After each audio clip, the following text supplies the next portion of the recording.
자산관리 어떻게 할 건지 고민해야 되고요. 관련해서 지금 대한민국에 일어나고 있는 일들은 뭐냐 그러면 연금들이 움직이기 시작합니다.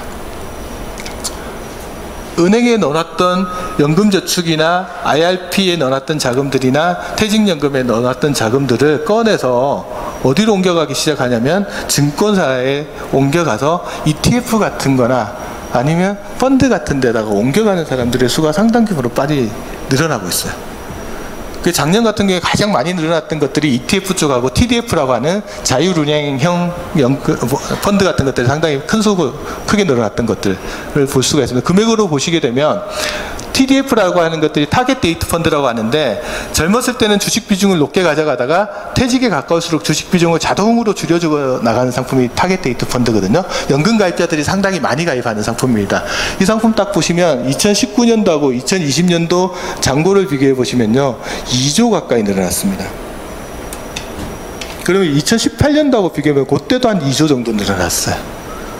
그러니까 돈이 움직이고 있는 것들이 눈에 보이는 거죠. 움직이는구나 라는 것들을 우리가 한번 좀 보실 필요가 있을 것 같고요. 그 TDF들 중에서도 많이 가입하는 게 뭐냐 그러면 주로 봤더니 2025 펀드랑 2045 펀드를 가입하신 분이 제일 많아요. 이게 뭐냐 그러면 2025라고 하면 2025년에 퇴직한다라고 가정을 하고 운영하는 상품입니다. 그러니까 2025년이 됐을 때 주식 비중을 가장 낮게 맞춰 놓는 상품이에요. 그리고 2045는 2045년에 퇴직한다라고 맞춰놓고 가니까 지금 현재는 주식 비중이 되게 높은 거예요. 그러면 TDF를 가입하는 사람, 연금에서 TDF를 가입하는 사람 속성이 일종의 보면 양쪽에 바벨 형태를 가지고 있는 거예요. 아주 조금 보수적으로 가서 주식 비중을 아주 낮춰놓는 사람이 있는가 하면 주식 비중을 좀 높게 가져간 사람이 양쪽 극단으로 좀 가 있는 모습들을 일단은 보여주는 것 같습니다. 여하튼 TDF를 가입하는 사람 숫자가 생각보다는 크게 2조 가까이 늘어나고 있다. 그 다음에 늘어나는 게 뭐냐면 제가 어저께 모 은행 담당 직원을 만났는데 자기 은행 퇴직하시는 분들조차도 퇴직금을 들고 은행에 놔두지 않고 증권사로 가지고 간답니다. 왜 그러냐 그러면 ETF 때문에 간대요.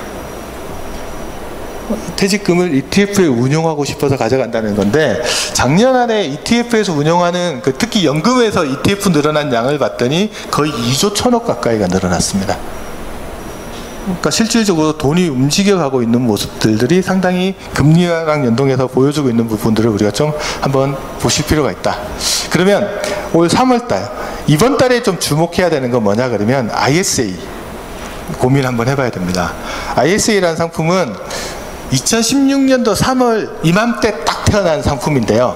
5년간 유지하면 거기서 발생한 이자 소득에 대해서 200만 원까지 비과세를 해주는 상품 이거 200만 원 초과되는 것에 대해서 분리과세 해주는 상품인데 2016년이면 올해로부터 딱 5년 전이죠.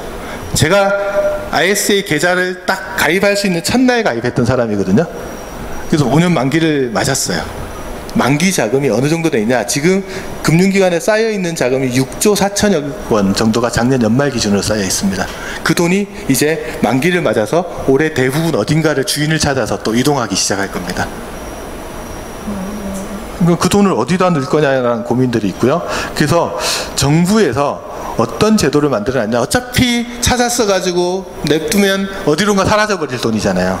그 돈을 노후 자금으로 활용하는 사람한테 메리트를 주겠다 라고 해서 법을 만들었습니다. 어떻게 돼 있냐 그러면 ISA 만기 자금을요 연금저축이나 IRP라고 하는 연금 계좌에다가 이체를 할 수 있게끔 만들어 놨어요. 만기 자금 들고 거기다가 다 집어넣을 수 있게끔 만들어 놓고요. 그 넣으신 분은 이체한 금액의 10% 1,000만 원 넣었으면 100만 원 3,000만 원 넣었으면 300만 원을 이체한 금액의 10%를 세액공제해 주기로 했습니다. 한도는 최대 300만 원까지 그러니까 3,000만 원까지 하시면 한도는 다 채우시겠죠. 그렇게 해놨어요. 그래서 저 같은 경우 어떻게 했냐 저 같은 경우 예를 들면 만기 자금을 봤더니 뭐 이렇게 는 돈하고 해서 봤더니 한 2,600만 원 정도가 되더라고요. 그래서 세액공제 한도 3,000만 원 또 채우고 싶은 욕구가 있어서 다른 데 자금을 좀 끌거다가 한 400만 원을 더 집어넣고 3,000만 원을 만든 다음에 만기를 수령해서 그 자금을 연금 계좌에다가 이체를 시켰거든요. 그래서 올해는 저 같은 경우에는 세액공제를 이걸로 해서 300만 원 정도를 대상 금액이 더 늘어나는 식으로 관리를 할 수 있는 거죠. 그게 첫 번째 달라진 점이고요. 그러면서 이걸 수령하면서 봤더니 이게 세제 혜택이 되게 크더라고요. 어떤 혜택이 크냐 그러면 아까 이자나 배당에 대해서 200만 원까지 비과세 해주는 그 혜택이 큰 줄 알았더니 그거보다 더 큰 혜택이 있었어요. 뭐냐 그러면 제가 주로 어디다 운영했냐면 ISA 자금들을 해외 ETF에다가 많이 투자를 했습니다. 근데 투자를 하다 보면 5년 동안 사고 팔고를 몇 번 했을 거 아니에요. 그래서 어떨 때는 이익을 보고 어떨 때는 손해를 본 적이 있어요. 예를 들어 해외 ETF 투자해서 이익 본 금액이 한 1,000만 원 정도 되고요. 손해본 금액이 한 500만 원 정도 된다 가정을 해볼게요. 제가 ISA 계좌를 활용하지 않고 그냥 일반적으로 ETF 투자를 했으면 1,000만 원 이득 본 거에 대해서는 15.4% 세금 154만 원을 냈을 겁니다. 그리고 500만 원 손해본 거에 대해서는 아무런 그게 없어요. 물어주지 않아요. 근데 ISA 계좌에서 투자를 하는 경우에는 어떻게 되냐 그러면 1,000만 원 이득 본 거랑 500만 원 손해본 거를 상계해 버립니다. 그럼 500만 원만 이익 본 걸로 계산을 하고요. 그 중에 200만 원은 비과세 혜택으로 떨어버리고 나면 300만 원에 대해서만 분리과세 9.9%로 가는 구조로 되어 있거든요. 아, 이게 계좌가 가지고 있는 가장 큰 장점은 투자자한테서는 이익과 손실을 서로 상계해 주는 거. 이게 되게 중요한 겁니다. 그리고 올해 나오는 ISA는 뭐가 가능하냐면 ISA 계좌에서 주식을 직접 투자할 수 있게끔 만들어 놨습니다. 그러면 주식을 투자하다 보면 이익을 볼 수도 있고 손해도 볼 수도 있죠.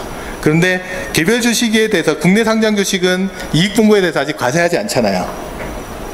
그런데 이 ISA 계좌에서 손해본 부분들, 내가 만약에 주식 투자해서 한 100만 원 손해봤다 그러면 다른 금융상품에서 이익 본 거랑 상계해버립니다. 그래서 저는 개인적으로 주식 투자를 할 것 같으면 일단 ISA 계좌를 우선적으로 활용하는 것들이 상당히 유리한 부분들이 있다. 다른 금융상품하고 섞어서 투자하시는 분들 같으면. 그래서 그 제도들을 ISA 올해는 조금 더 활용하시는 부분들이 있을 것 같습니다.